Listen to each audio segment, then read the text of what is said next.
मुझे लगता है कि कुछ साल बाद रोबोट्स और एआई बिल्कुल ह्यूमन रेस को पूरी तरह से रिप्लेस कर सकते हैं। जिस तरह से टेक्नोलॉजी आज डेवलप हो रही है, एआई की डेवलपमेंट में मुझे लगता है कि हमारे पास ज़्यादा वक्त नहीं बचा। Mark my words, AI is far more dangerous than nukes.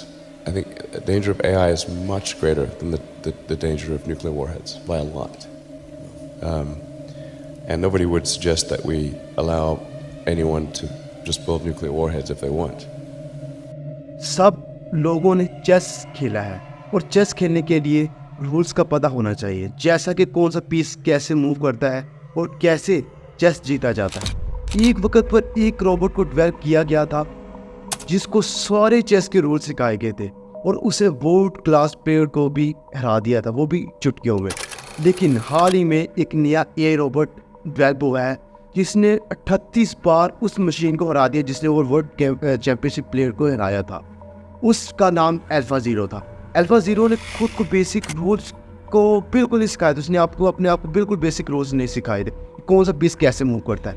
लेकिन अल्फा ज़ीरो ने हज़ारों चेस गेम्स को देखा और समझा कि कैसे जीतना पॉसिबल है बिना रूल्स को जाने। इसी तरह से इसने मशीन लर्निंग का यूज़ किया।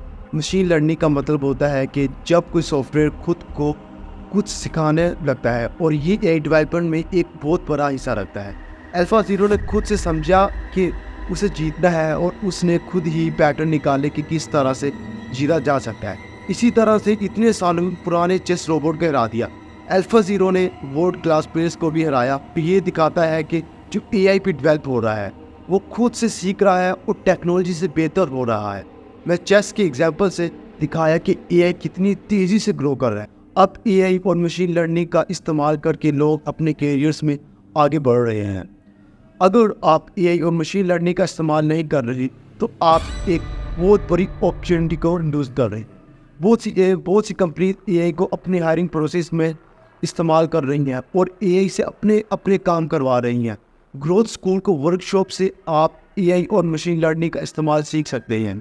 एआई का डेवलप होने से कुछ बाद बुरे चैलेंजेस आए। एआई डेवलपमेंट को कंट्रोल में रखना ज़रूरी है, वरना ये खतरा हो सकता है। इसलिए रूल्स और रेगुलेशन लगाने के लिए एफर्ट्स हो रहे हैं। एआई डेवलपमेंट की स्पीड बहुत तेज़ी से बढ़ रही है और ये दुनिया पर भी एक रेस का हिस्सा है कि कौन बेहतर एआई बना सकता है। लेकिन इस रेस में हमारे लिए भी खतरा हो सकता है। अगर एआई इतना पावरफुल हो जाए कि ह्यूमंस के लिए रिस्क बन जाए, इसीलिए एआई डेवलपमेंट पर रूल्स और रेगुलेशन लगाना बहुत ज़रूरी है। लेकिन ये भी सच है कि एआई डेवलपमेंट को रोकना मुश्किल हो सकता है क्योंकि दुनिया भर में इसमें कंपटीशन है। इसलिए हमें एआई का इस्तेमाल सीखना और समझना भी ज़रूरी है कि हम आगे बढ़ सकें और इस टेक्नोलॉजी का सही इस्तेमाल कर सकें। Thanks for watching.